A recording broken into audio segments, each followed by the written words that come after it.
4, verso 5. Lembrando que nós estamos entrando aí no mês de maio, um estudo aí sobre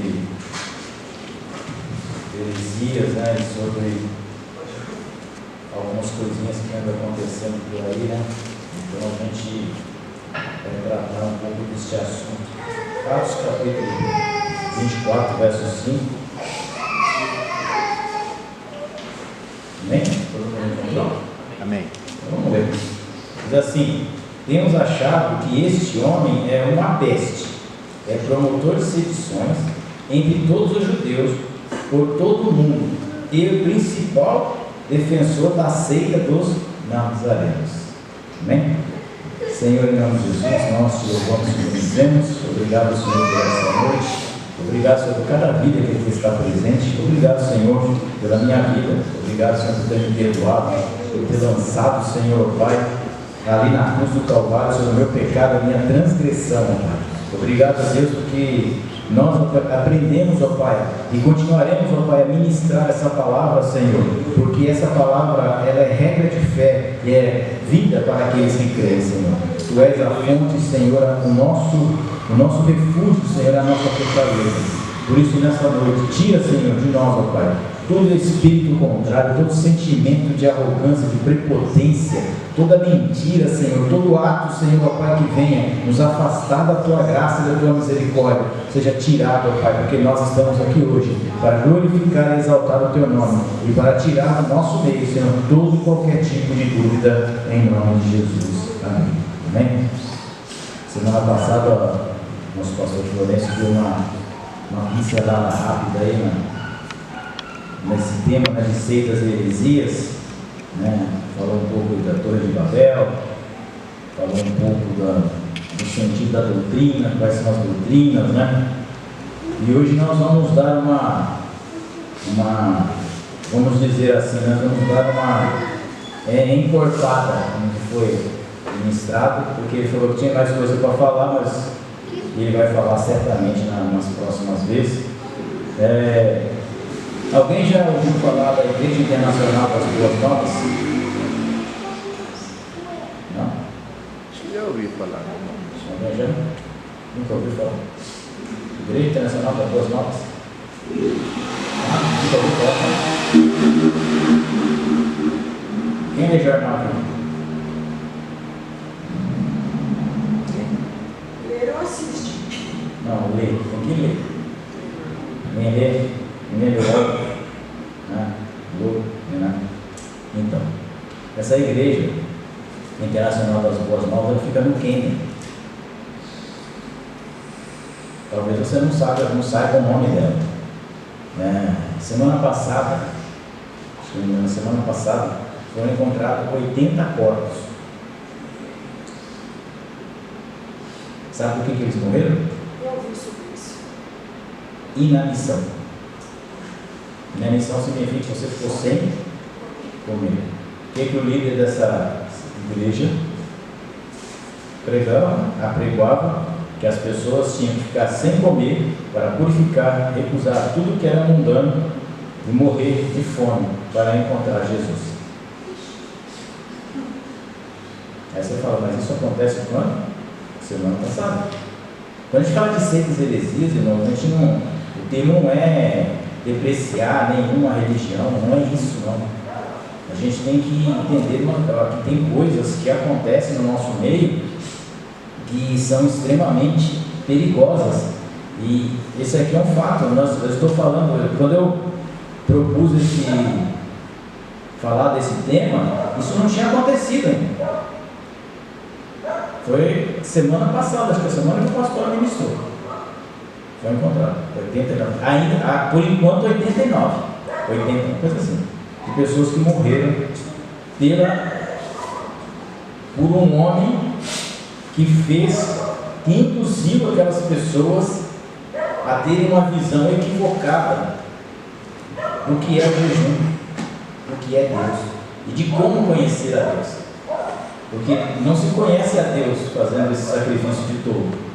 A gente se conhece a Deus meditando na palavra dele, em comunhão, adorando a Deus Deus, glorificando o nome do Senhor em todo o tempo, como foi falado aqui pelo pastor Paulo.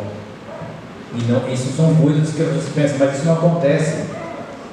Hoje tem muita informação, tem muita informação para todos os lados. Será? Será que nós lemos as informações? Né? Às vezes a gente nem lê, a gente nem sabe o que está se passando por aí. Mas enfim, eu só queria trazer para vocês um pouquinho do que a heresia pode fazer com uma pessoa. Não é brincadeira, como o pastor Florencio ministrou aqui na sexta-feira passada. Não é brincadeira e é um assunto muito, muito sério. E as pessoas morrem por isso. Ou as pessoas morrem, nesse caso literal, ou elas morrem na fé. E dá no mesmo. Porque se morrer literal, dá até uma possibilidade de ir para o inferno, de ir para o céu, porque não foi enganado. Mas se morre espiritual, a possibilidade de chegar ao Pai é bem mais complexa. Amém? Tudo bem? Ficaram bravos, não? Nervosos? Então tá bom. Vamos lá, voltando para o nosso tema atual aqui, que não que nós estejamos fora dele. O termo seita, nós temos que tomar muito cuidado para não nos tornarmos pejorativos e depreciar a fé das outras pessoas. Nós não podemos depreciar e nem zombar da fé das pessoas. Um certo escritor americano diz, né? Eles também têm fé. Então a fé das pessoas, ela não é feita para se zombar. A fé das pessoas, ela é feita para se respeitar e orientá-las segundo a palavra de Deus para o caminho certo. Nós, de maneira nenhuma, nós como cristãos, como servos de Deus, podemos encontrar ou encorajar alguém a depreciar ou zombar ou escarnecer da fé de ninguém. Nós estamos aqui para fazer um comparativo entre fé e o nosso manual, porque nós temos que ter um manual. Se as pessoas se ofendem porque a gente fala, a tal religião é uma seita, nós deveríamos estar ofendidos, porque está escrito na Bíblia que os judeus, os rabinos, os intelectuais da época, chamou nós de seita. Você acabou de ler em Atos, capítulo 24, versículo 5.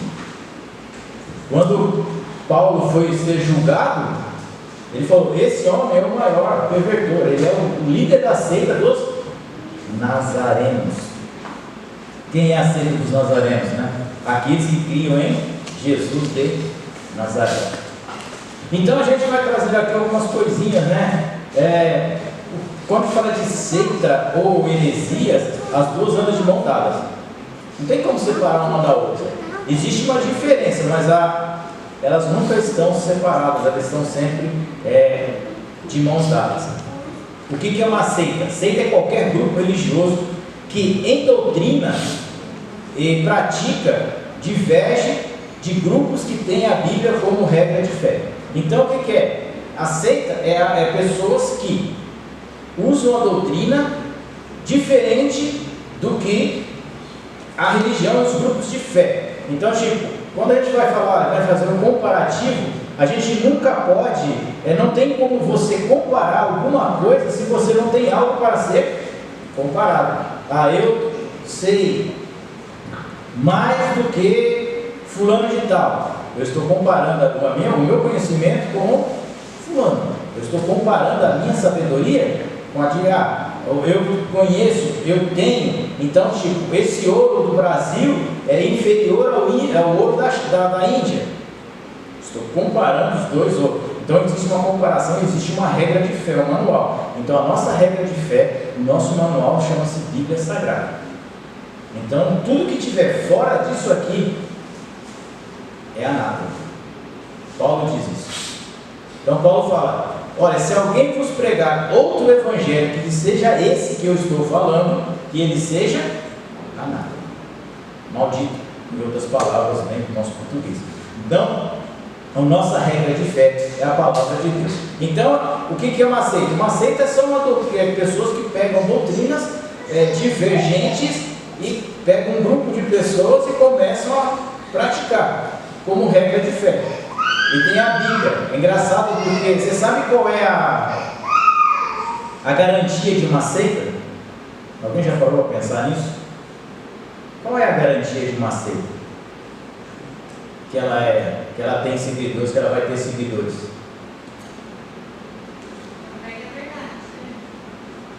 Nem sempre. Ela pode pregar meias verdades e as pessoas vêm atrás. Mas qual é a regra? Para ela ter credibilidade. Liberdade. Não. Hã? Também não. Para ela ter credibilidade.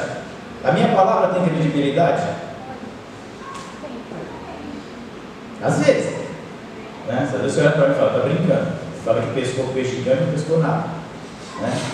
Mas a minha palavra tem credibilidade, mas não é essa credibilidade. Qual é a credibilidade? Se eu quisesse criar uma seita hoje, qual seria a primeira coisa que eu ia fazer?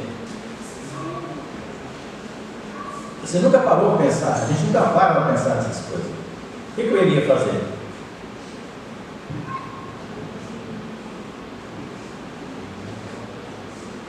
Eu ia pegar trechos da Bíblia. Porque sem trechos da Bíblia, não tem credibilidade. Não se inventa uma coisa da noite para o dia. Né? Hoje, tinha até acho que era o finado Chaclin que falava, né, que na TV nada se cria, tudo se copia. Né? Então, na realidade, no mundo, como Salomão descreve, né, ele diz, não há nada novo embaixo do céu. Se você não tiver toda a filosofia, toda a seita, ela tem traços bíblicos. Por quê? Porque senão não tem credibilidade. Por que você compra, as pessoas compram o dólar? Porque ele é uma moeda que tem credibilidade. Por que ninguém quer comprar dinheiro argentino? Porque dinheiro argentino não vale nada. Ela não tem credibilidade, os governos não têm credibilidade. Então, para uma seita funcionar, ela tem que ter Bíblia. E você fala, não é possível. Se você for num centro espírita, você vai encontrar uma Bíblia lá. Geralmente aberta no Salmo 91. Ou no 23. Se você for em um terreiro de Umbanda, de magia negra, você vai encontrar uma Bíblia aberta lá. Por quê? Porque senão não tem credibilidade. Eu falando, não serve para nada. Mas, se tiver alguma coisa daqui de dentro, mesmo que seja de uma maneira distorcida, vai ter credibilidade. Vai ter alguém que acredite nisso, porque não é só eu que estou falando, é a Bíblia que está me dizendo, está me orientando. Então, ou pode ser aplicada, né, a seita também pode ser aplicada a um grupo de indivíduos reunidos em torno de uma interpretação errônea da Bíblia, feita por uma ou mais pessoas. Então, tipo, eu interpreto que a partir de hoje a igreja, todo mundo vai ter que vir de verde fluorescente. Senão não vai para o céu. E aí você acredita, e as pessoas, se eu falar para você que as pessoas viriam, vocês acreditam que elas viriam? Porque Deus me revelou que as pessoas precisam vir de verde fluorescente, porque senão não vai para o céu. E elas viriam, todo mundo, parecia um vagalume aqui na igreja. Não precisariam nem de lâmpada, né? Pelo menos não morreriam atropeladas. Mas a gente trata esse assunto e a gente fala assim, mas como assim? Isso é uma coisa bem... Porque nós fazemos uma interpretação. Existe uma palavra chamada hermenêutica, né? Que advogado adora, né? Quem estuda direito aqui, já estudou, sabe o que eu estou falando. Advogado adora hermenêutica. O que é hermenêutica? Fazer com que a história se torne real. Então ele muda o contexto da palavra, ele muda a regra gramatical, ele muda algum contexto e aquilo que era errado para o seu cliente se torna certo e acaba, na sua maioria das vezes, absolvendo o seu cliente, né? Não é isso que fizeram na Constituição um dia desse aí? Ele é hermenêutica da Constituição, não vamos mudar. Mas não existe hermenêutica, irmão, não existe hermenêutica quando diz não adulterarás. O que está dizendo? Não adulterarás. Não, mas eu vou arrumar um jeito que a Bíblia não tem. São coisas que não tem como mudar, né? Por mais que você torça, retorça, distorça, você não vai conseguir fazer com que a Bíblia entre nessa jogada, né? Então, e heresias? Heresia vem da palavra grega heres, significa escolha, seleção, preferência. O que isso significa? No sentido bíblico, então a gente tem que tomar muito cuidado com isso, né? Porque no sentido bíblico ela abarca o sentido de facção. O que é facção? Divisão, grupos. Quando a gente lê o livro de Atos, a gente encontra algumas facções dentro da igreja primitiva. Tinha os helenistas, tinha os judeus e tinha os gentios. Está escrito lá. Então, por que se instituiu os diáconos? Porque as mulheres helenitas não estavam sendo cuidadas conforme as mulheres judias. Então houve uma contenda entre um e outro, né? E aí se levantou Pedro e falou: vamos levantar homens cheios do Espírito Santo, e a história está lá em Atos, né? Que façam esse trabalho enquanto nós ministramos a palavra. Então, mais para frente, Paulo escreve aos Coríntios: quem é Apolo? Quem é Paulo? Quem é Cefas? Se ele fala isso, é porque tinha alguém. Eu só vou no culto o dia que o pastor Vanderlei prega. Eu só vou no culto o dia que a pastora Rosânia prega.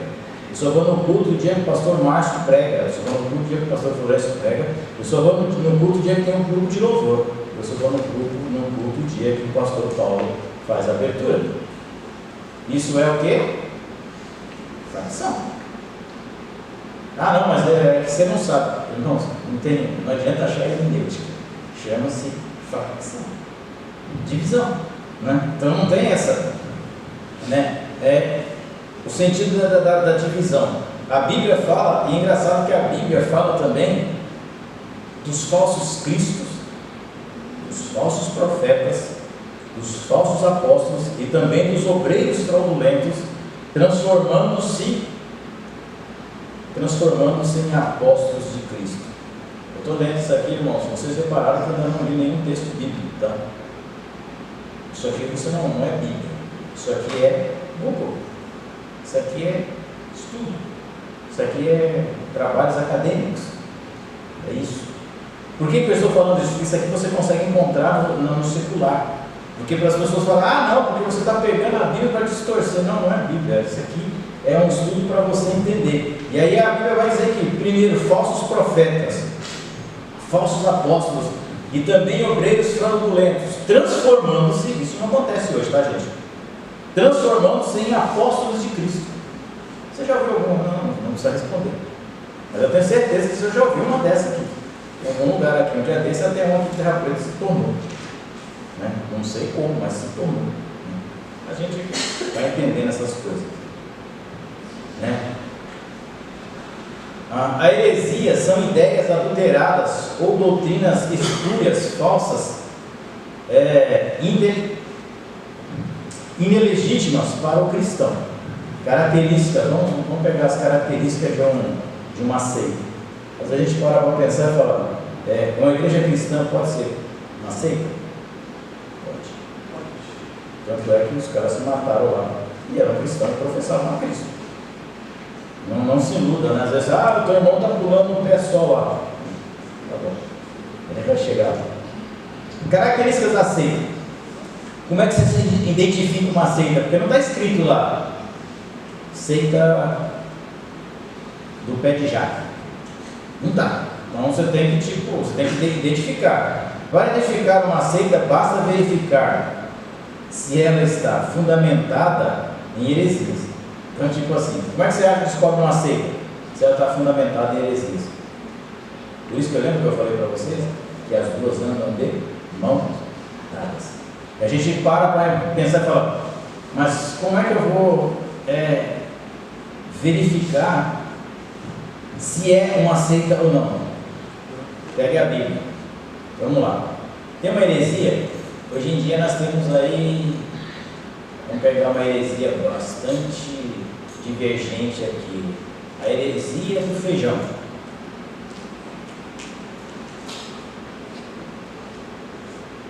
Parece brincadeira. Mas tinha um cidadão vendendo feijão para curar a Covid. Onde está isso na Bíblia, irmãos? Nem feijão tem na Bíblia. Para começo de história. Tem trigo, tem cevada, tem Lentilha. ervilha, passas, lentilha, mas feijão. O cara é criativo. Fez lá, inventou um negócio, né? Eu compro feijão que você vai se livrar da Covid. E as pessoas com medo de morrer, o que fizeram? Compraram feijão. e vendeu foi muito, hein? E venderam muito feijão, por isso que ficou caro. Por isso que aumentou o valor. A gente, tem um dia desse eu vi uma aí que era, o cara tinha lá a vassoura não sei por quê, comprava vassoura para varrer todo o mal da sua casa.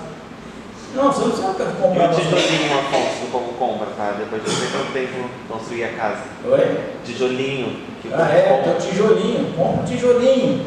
Chaveiro de tijolinho. Chaveiro e tijolinho. Vai esperando que você vai comprar casa aqui, né? Não vai, então são coisas absurdas. Isso aqui nós estamos falando de coisas, de aberrações, né? De coisas bizarras. A gente fala, alguém faz isso? Faz. Eu vi um cidadão aí que ele veio aqui na nossa denominação, mas foi um pastor americano. Gente do céu, graças a Deus que a Celinha não estava naquele canto. Por quê? O cara molhou todo mundo que estava na frente da igreja com um balde de água, mano. Você recebe a unção, água na cara das pessoas, e as pessoas lá dando glória a Deus. Eu falei, engraçado, se você fala que o pecado mata, o cara vai te bater, mas água na cara não recebe, tá achando que é. Irmãos,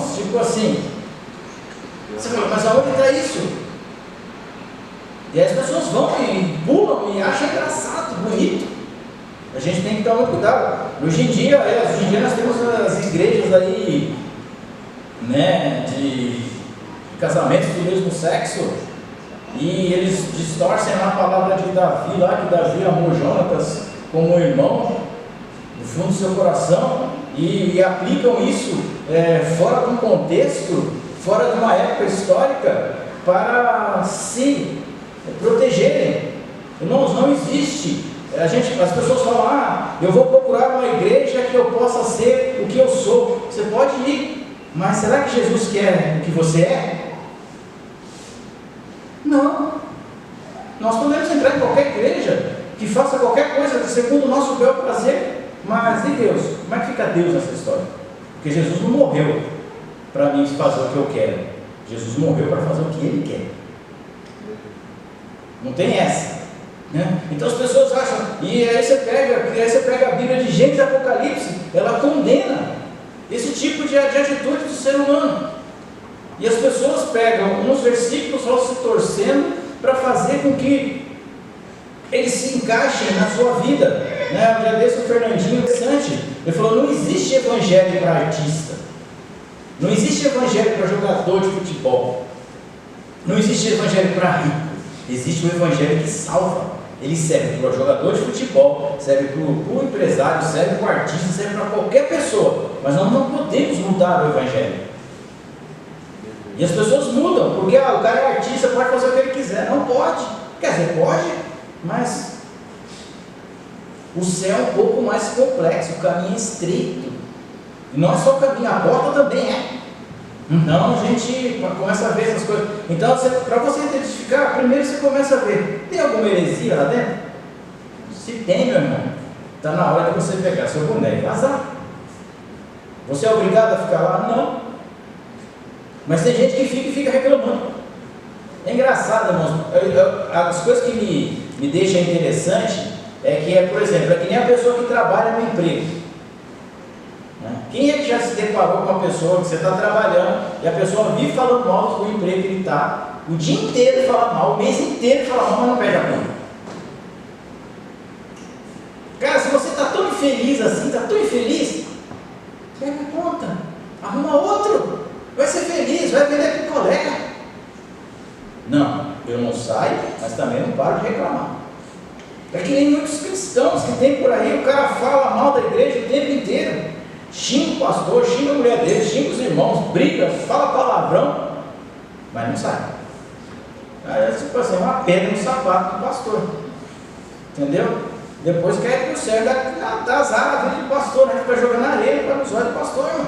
Porque ninguém aguenta isso. Né? Então, sabe, quando tem heresias, sai fora. Vai embora.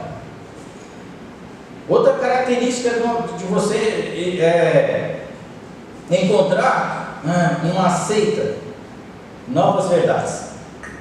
Hoje o mundo está meio moderno. Né?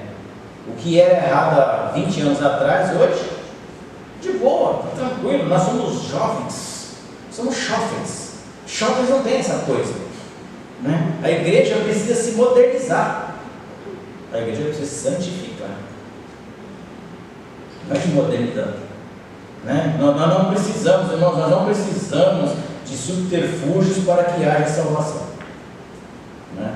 Eu não gosto de citar nomes não, mas dessa vez eu vou citar o nome. Eu passo todo dia sim, dia não, eu passo ali na Laranjeira, tem uma igreja Deus e Amor lá. Uma igrejinha, sim, mais ou menos a metade dessa aqui, é o do culto para lá. De segunda a domingo, 7 horas da noite, tem culto naquela igreja. Segunda a domingo. Da segunda a domingo tem 5, 6, 10, 15 lá. Não tem instrumento, não tem banda, não tem mesa de som digital, não tem equalizador sonoro, não tem YouTube, não tem nada. E Deus continua levando gente no teu lugar. Por quê? Porque nós precisamos da palavra e da vontade de pregar. Não precisamos de enfeitar o Evangelho.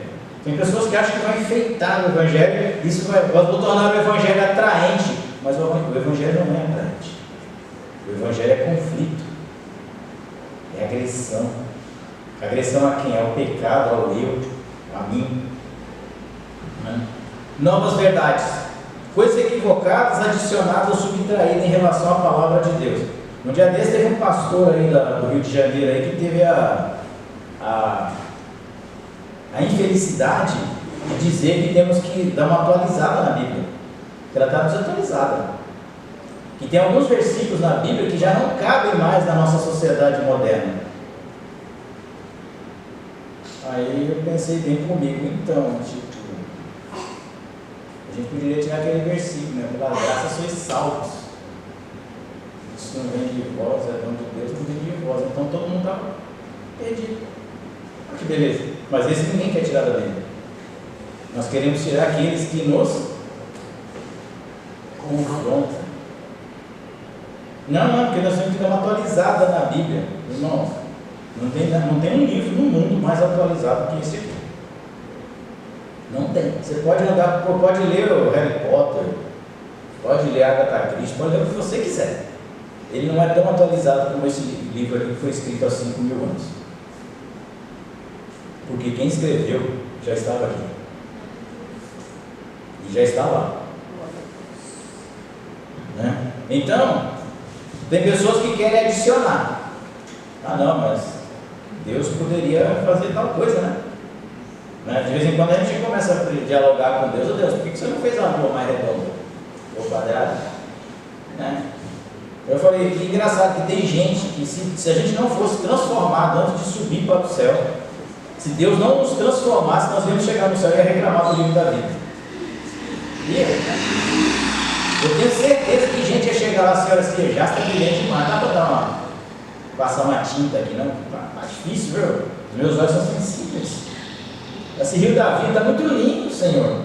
Bota alguma coisa para boiar no meio aí, sei lá, um isopor, um pneu velho, sei lá. Está muito limpo, né? A gente consegue achar coisas absurdas, né? Então, quando está lá descrito no livro de Apocalipse, ai daquele que tirar uma vírgula dessa palavra e ai daquele que acrescentar. Vai sofrer todos esses, mas está escrito lá no livro de Apocalipse, né? Então as pessoas acham que A gente tem que mudar a Bíblia. Hoje em dia estão pregando, tem um evangelho sendo pregado por aí, que é o evangelho que tem que ser atraente. Se a Bíblia diz que no mundo seremos odiados, e você quer ser atraente, como? Deixa pra lá, né? Deus, a palavra de Deus, um desses princípios é a sua salvação. Tem gente que está querendo mudar a salvação, achar que pode fazer alguma coisa pela sua salvação. Tem outros que vão colocar fundamento a sua salvação nas suas obras. Tem outros que fundamentam a sua salvação no que eles podem adquirir, no que eles conseguem comprar, né? A salvação é em Cristo Jesus. Pronto, acabou. Não, novidade, não, mas agora tem uma novidade, novas verdades. O mundo está moderno, o mundo entrou numa nova visão. Não entrou não. O mundo pode ter entrado numa nova visão, porque o mundo já está maligno, mas o Deus continua mesmo. E a palavra dele também. Então não é só Deus que permanece imutável, a palavra dele também. Outras coisas também que é muito interessante numa seita: novas interpretações da Bíblia. Os meios corretos para a interpretação são observação. Então, como é que a gente observa a Bíblia? Eu sempre brinco aqui na escola bíblica dominical de manhã que a gente tem alguns porquês que a gente fala. Por quê, para quem, onde e o que. Quando foi, onde foi, para quem foi e o que foi. Porque assim você consegue ter um contexto histórico do negócio. Eu não pego, tem aqueles irmãos que tem aquelas caixinhas de promessa. Puxa lá, e ele lá, aí o Senhor tirou-lhe a vida. Jesus não serve não, puxa outra, e Judas logo se enforcou. Aí você fala, Tem mais um, o que faz depressa. o que faz depressa, né? Faz depressa. Então fala, agora que eu, não, você não dá certo não. Mas lá naquela caixinha não tem esse versículo, para ficar tranquilo. Tem esse, eu sou contigo, a minha mão direita, pode. Eu já li quase todos, né? É que nem biscoitinho da soja, não você acha que eles tiraram aqui, né? Porque o biscoito da hoje você vai ter um dia chuvoso. Aí o cara já sabe que vai dar chuva, um sol 60 graus. Mas tudo bem. A gente tem que observar o momento histórico, o estudo da gramática, o uso das palavras, as expressões da época. Em 1940, quando eu falava para o nosso irmão Florencio aqui, eu falava para ele, vós me vai na minha casa? E ele entendia. Eu estava falando o quê? Você vai à minha casa? Vós me Por quê? Porque era o costume da época, se falavam assim. E hoje? Hoje você digita no celular, VC. Nós somos tão preguiçosos que a gente nem fala mais o resto da palavra, é só VC. Acabou. E a gente já entendeu o que é você. Por quê? Eu sou velho. CS, vocês. Você me deixa numa situação ruim, eu não sei não. Só E quando a pessoa coloca você com um VX?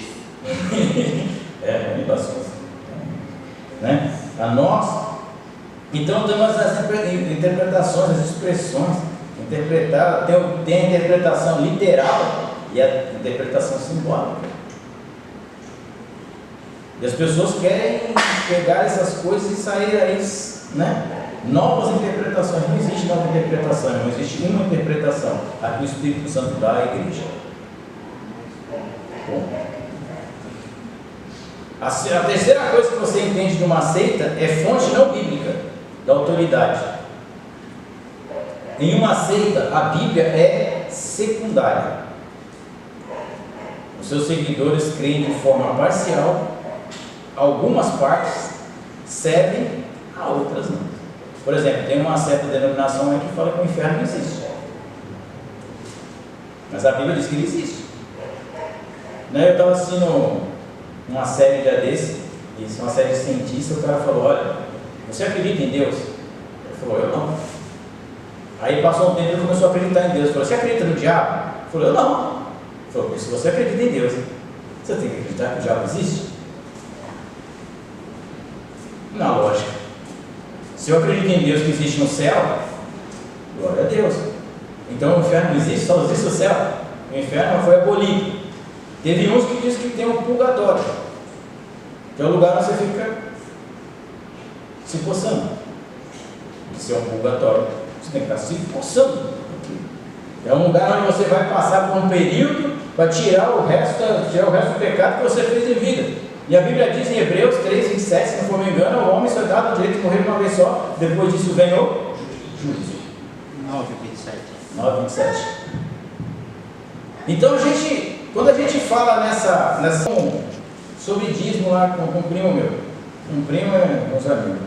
Ele falou, que dízimo no Novo Testamento não tem, não é escrito, não sei o que. Aí eu falei para ele, cara, na boa, não tem por nada não, você tem o direito de não ser dizimista. Todos temos. Porque a Bíblia diz, não dá nem por tristeza, nem por necessidade. Então lá em 1 Coríntios. Eu falei para ele, mas então, cara, você tem que ver como é que está o seu dízimo. Aí ele começou a falar mal das instituições que ele frequentava.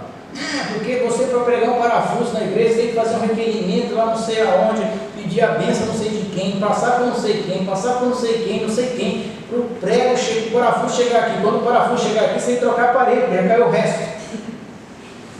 Aí eu pensei comigo, eu falei, então, não é o dízimo que é errado, você está dando o dízimo no lugar errado.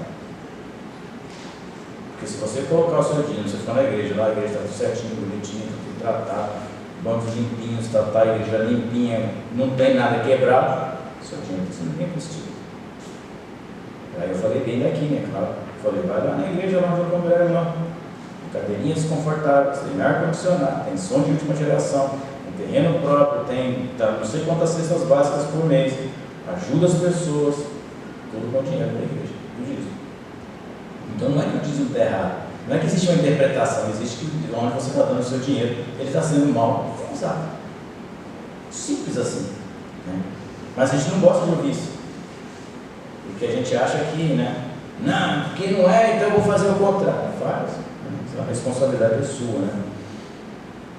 Então a gente crê em algumas coisas e descrê em outras, né? Tipo, eu creio que Jesus é bom, mas não creio que Jesus é o suficiente para me salvar. Então eu vou acender uma vela. Não existe lá no centro, lá onde o meu amigo era presidente, ele falava que ele saía de manhã, acendia uma vela para o santo, de à noite para o capeta. Vai que não faz, né? Então, tipo, o dia que ele estiver perto, você pergunta para ele. Ele falava, você tem que acender duas, uma para o anjo e outra para o capeta. Quem fizer primeiro está valendo. Né? Então tem muito cristão assim, tipo, eu quero, mas né? Essa aqui não serve. Né? Agora nós vamos entender algumas coisas. Outro Jesus. Esse é o 4. Está sendo extenso, irmãos, daqui a pouco a gente melhora. Jesus não é o centro da sua oração. Geralmente diminui a divindade e o senhorio de Cristo. Depois vocês vão... Eu estou falando aqui, eu garanto para vocês que você está pensando em algum lugar aí que tem alguém que já fez isso, tá? Eu sei que tem, né? Então as pessoas diminuem Cristo. Diminuem Cristo, uns dizem que Cristo não veio como homem, outros dizem que Cristo só veio como homem, então logo ele não pode ser Salvador. Outros dizem que Cristo não pode salvar, porque quem pode salvar é Deus, e outros acham que Cristo não é Deus, e é assim nós vamos tratar disso mais para frente. Eu só estou dando aqui só para você pensar, se você conhece algum lugar que acha que Cristo não é o suficiente para salvar alguém. Há pessoas que acham que o universo é Deus. Os politeístas, panteístas da vida, acham o universo, começam a fazer umas meditações malucas, fumar cogumelo e fazer meditações. Mas quem criou o universo? Não saiu do nada. A Bíblia diz que haja luz, houve luz. Então, alguém criou, né? Tem gente que acha que Jesus é santo, porém não é o suficiente e o único caminho para Deus. Então, se você pegar algumas religiões aí, as pessoas creem em Jesus, mas eles precisam de um reforço. Então, eu creio em Jesus, mas vou fazer uma campanha de joelho na escadaria. Eu creio em Jesus, mas vou fazer um despacho ali que é para dar uma ajudinha ali no negócio. Eu creio em Jesus, mas eu vou fazer com que essa pessoa faça tal coisa. Eu creio em Jesus, mas eu vou Fazer um voto. fazer um voto. Eu vou fazer um voto, né? Tipo assim, deixa pra lá, tem uns votos aí que a Carol falou que ele já disse que eu vou te fazer. Eu vou, Senhor, se eu arrumar um emprego, eu dou todo o meu primeiro salário. Você vai ver do quê? Uns votos besta, né? Meu Deus, deixa pra lá. 5. Profecias falsas. Toda seita é uma profecia falsa. As verdades sobre o céu e o inferno nas seitas dependem da maioria das vezes. Tipo, irmão, você vai para o céu, talvez. Você vai para o inferno? Bobagem, não existe não, besteira. Fica tranquilo. Né? Depende da visão do fundador. Então, tipo assim, eu quero acreditar no céu. Glória a Deus por isso. Tá. Vai todo mundo para o céu. Mas eu também não quero acreditar, não. Então, depende daquele que está fundando o negócio. Né? Tem gente que morre de medo de ir para o inferno. E tem gente que não quer ir para o céu. Uma coisa é você ter medo de ir para o inferno, outra coisa é você querer estar no céu. É bem diferente. Tiverem as visões dos seus fundadores, né? Tem coisas por aí que as pessoas, quem já assistiu aquele musical chamado Rua Azusa, né? Foi um movimento que aconteceu lá nos Estados Unidos, em Chicago, e de lá saiu muita coisa, viu? Principalmente coisa ruim. Vai por mim. Você estuda lá, você vai ver o que saiu de coisa ruim lá, terrível. É comum a ausência da graça de Deus e a desconsideração do juízo sobre os pecadores. Por que todo mundo acha que não vai acontecer nada com as pessoas? Porque Deus é amor. Olha como Deus é bom. Deus é amor, fica tranquilo. Hoje em dia nós vivemos o evangelho do puro amor. É puro amor. Irmão, eu vou na igreja, puro amor. Eu mastigo chiclete, puro amor. Eu troco de meia, puro amor. Eu beco, por amor. Eu vou para a balada, por amor. O amor de Deus me constrange. Na balada não tem problema nenhum. Eu faço isso, eu faço por amor.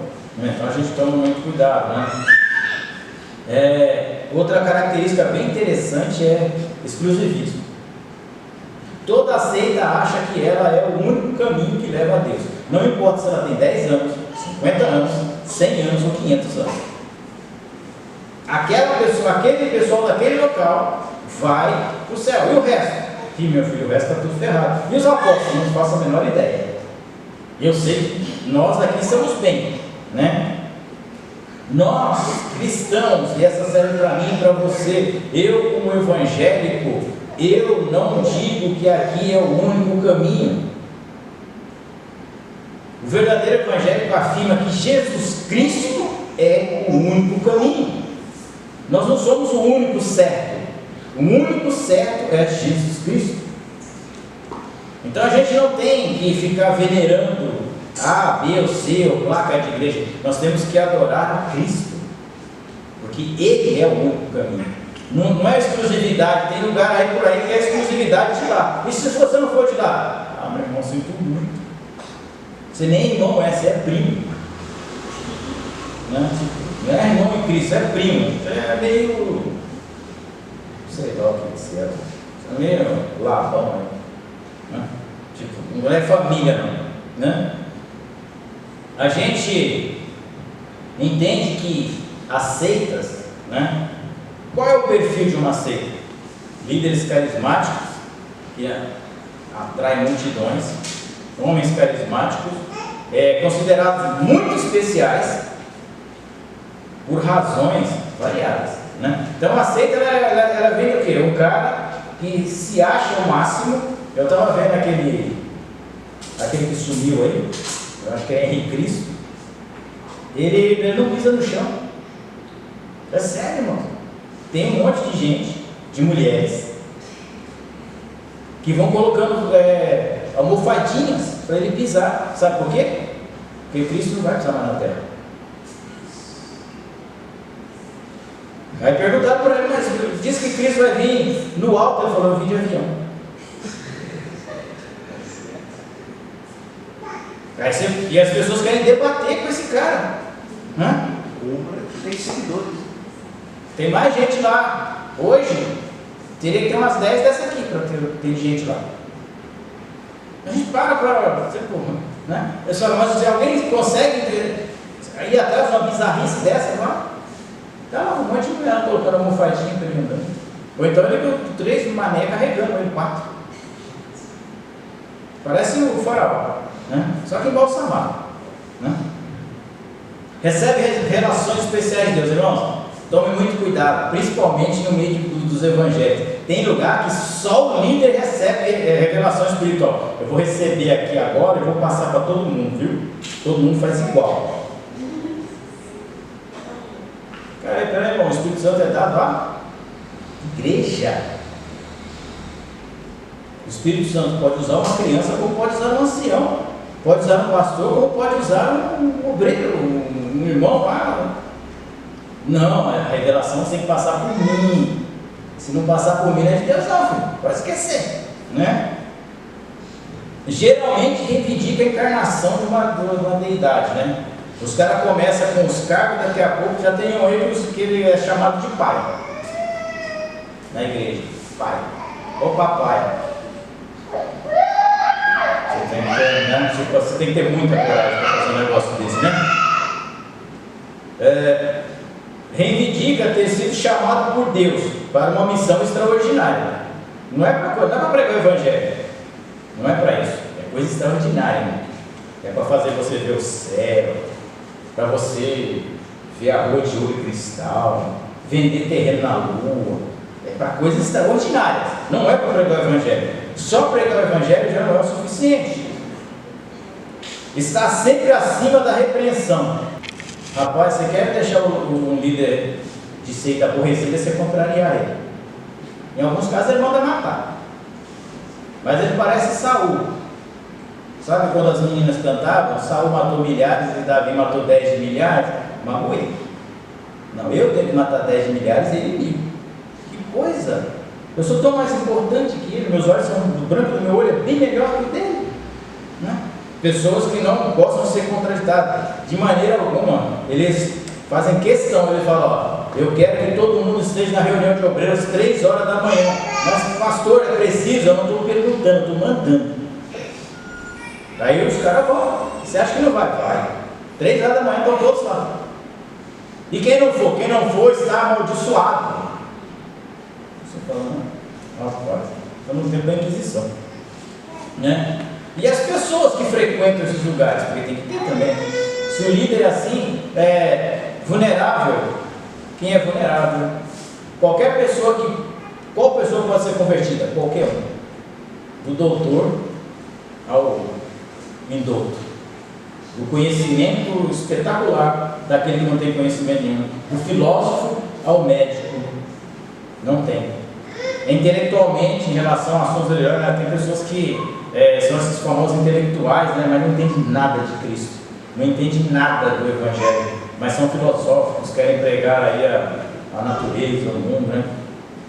Os desiludidos com a sociedade, aqueles com necessidade de verdadeiras amizades e apoio, então são as pessoas carentes, né, que procuram amigos que possam entender que seja igual a eles.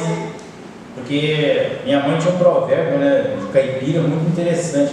Um cachorro chega o outro com um recatinho. Alguém já teve uma casa com um cachorro aqui? Tem? E quem não tem cachorro em casa? Quando você vai na casa dele, irmão, o que você sente? Cheiro de cachorro. Claro que sente, lógico. Você entra lá e já começa a espirrar. Ah, meu Deus, que irmã chata! Não, eu não tenho um cachorro em casa, filho. Então, para mim, não é normal esse cheiro. Para mim é normal, tinha um cachorro em casa, tem um cachorro, né? Mas as pessoas que não têm, o que eu quero dizer é isso, é que as pessoas que não têm essa afinidade, que querem achar alguém que seja parecido com elas, né? Porque a Bíblia diz, o mundo diz que os opostos se atraem. Mentira, os iguais se atraem, os opostos se afastam, né? Pessoas fragilizadas emocionalmente, indivíduos que não têm seu propósito de vida definido, né? Então essas pessoas vão chegar, as pessoas vão conversar, vão falar, puxa vida, encontrei a fórmula mágica da vida, sendo que a vida não tem fórmula mágica. O Evangelho não dá fórmula mágica para ninguém. O Evangelho diz, o reino de César é tomado à força, no mundo tereis aflições, toma cuidado com os falsos profetas, toma cuidado com isso, cuidado com aquilo. A vida é de dificuldades, então, mas nós queremos um propósito para a nossa vida. Qual é o nosso propósito maior? Às vezes as pessoas ficam filosofando e perguntando de onde eu vim, para onde eu vou, não sei. Irmãos, eu vim da barriga da minha mãe e vou para o céu, só isso.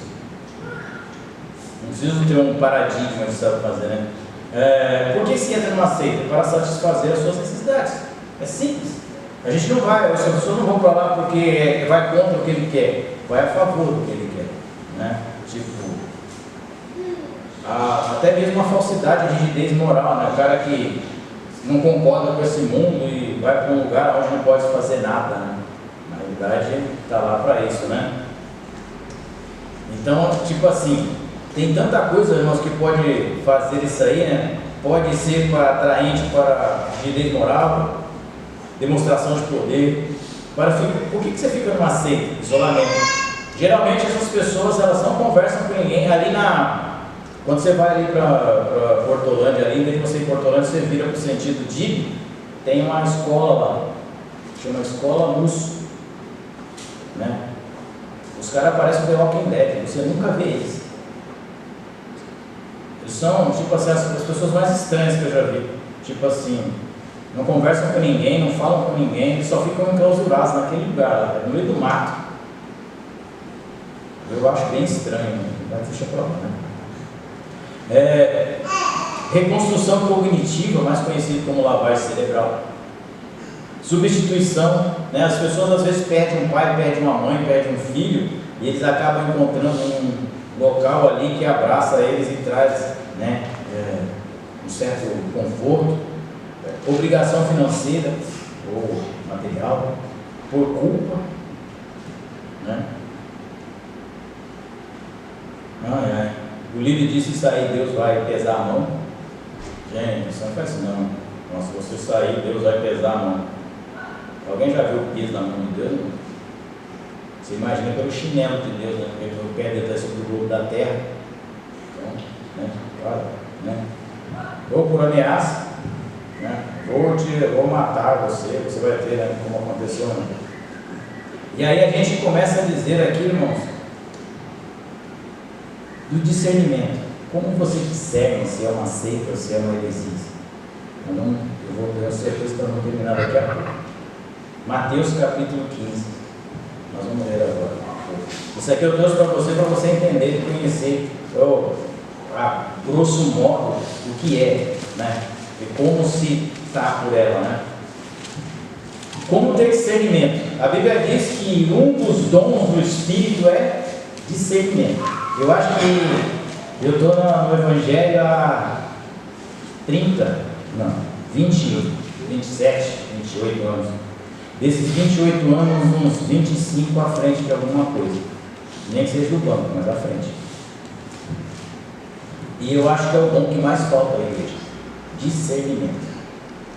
Né? O nosso irmão, o pastor Florencio, está aí há algum tempo, acho um pouco mais que eu, né? Mas o pastor Vanderlei está aqui também, né? Mas a igreja carece de discernimento, saber o que é de Deus e o que não é de Deus. Nem tudo que fala sou de Cristo é de Cristo, né? Mateus 7, desculpa, irmão, do 15 ao 20, ele vai contar o quê? Ele vai contar a história da árvore. Mateus 7.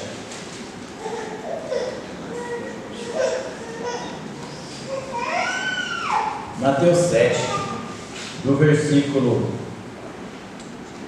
15 ao 20. Eu vou ler aqui rapidamente. Diz assim, Acautelai-vos, porém, dos falsos profetas que vêm até vós vestidos como ovelhas, mas interiormente são lobos devoradores. Por seus frutos os conhecereis. Porventura colhe-se uva dos espinheiros ou figo dos abrolhos? Assim toda árvore boa produz bons frutos, e toda árvore má produz maus frutos. Não pode a árvore boa dar maus frutos, e a árvore má dar frutos bons. Toda árvore que não dá bom fruto, corta-se e lança no fogo. Por que Jesus começa, esse aqui é o ensinamento de Jesus, para discernimento da igreja? Ele fala assim, olha, porque há no meio de vós, porque acautelai com os falsos profetas que vêm vestidos de lobo em pele de cordeiro. A primeira coisa que você entende, depois Jesus muda o discurso. Ele troca a ovelha e o lobo pela árvore e o fruto. Aí você se pergunta, mas por que ele fez isso? Simples. Quanto tempo uma árvore pode enganar você? Até ela dar o fruto. E quanto tempo o lobo pode te enganar? Muito tempo. Então a gente conhece a árvore pelo fruto. Então Jesus ele só não fala para você conhecer a árvore. Você tem que conhecer o fruto. Vai lá, dá uma olhada, verifica. É pelo fruto que você conhece a árvore. Jesus nos ensinou. Mais tempo for passado, e aí é uma coisa interessante. E quanto mais tempo passa, maior são os problemas da igreja. Porque lá em Mateus 24, do 10 a 11, vai dizer: e nos últimos dias ocorrerão coisas absurdas. Levantarão falando que em meu nome, ele aqui, ele ali, Então Jesus está falando assim, faz o teste do fruto. É pelo fruto que se conhece a árvore. Não tem como maçã da jaca, e nem jaca da abóbora. Se a árvore é boa, ela vai dar bons frutos. Não tem, as pessoas falam, mas como assim? Quando Jesus pega lá a parábola do joio e do trigo, ele fala, a pastora acho que ministrou aqui um dia desses sobre isso. E ele fala, deixa o joio e o trigo crescer junto. Foi o pastor que ministrou. Por quê? Porque se você arrancar o joio, você vai arrancar o trigo, porque as suas raízes são entrelaçadas, você vai desmatar os dois. Então deixa que na hora do fruto você separa. Então, irmãos, como a gente vai descobrir essas coisas? Tendo discernimento, olhando para aquela pessoa. Tem fruto? Observe-se na vida dessa pessoa pelo menos um pouco de amor pela alma das pessoas, um pouco de amor pela obra de Deus. Observe-se na vida desse líder. Tem um pouco de Gálatas 5. Um pouco. Não é tudo, não. A gente não está falando para ele ter todos os frutos do Espírito, não. Eu estou falando para ele ter um pouco. Porque, irmãos, é bizonho ou bizarro o que acontece. Porque nós não olhamos para o fruto, não olhamos para o procedimento daquela pessoa. Nós olhamos muitas vezes pelo que ele está fazendo. Árvore boa, irmãos, vai dar sempre bons frutos. Ponto. E acabou. E por que nós insistimos em não olhar os frutos? Nós gostamos de olhar a árvore. Certa vez Jesus estava passando, olhou para a figueira e não viu um fruto nela. Falou, figueira, que ninguém nunca mais coma fruto de ti. A figueira morreu. E encontrou quem? Zaqueu. Aquela árvore tinha fruto. Falou, desce daqui. Hoje me convém passar na tua casa. Então a árvore que era para ter fruto, não tinha. Ele falou, morra. A árvore que era a figueira brava, que não produzia fruto, tinha. Zaqueu pendurado lá.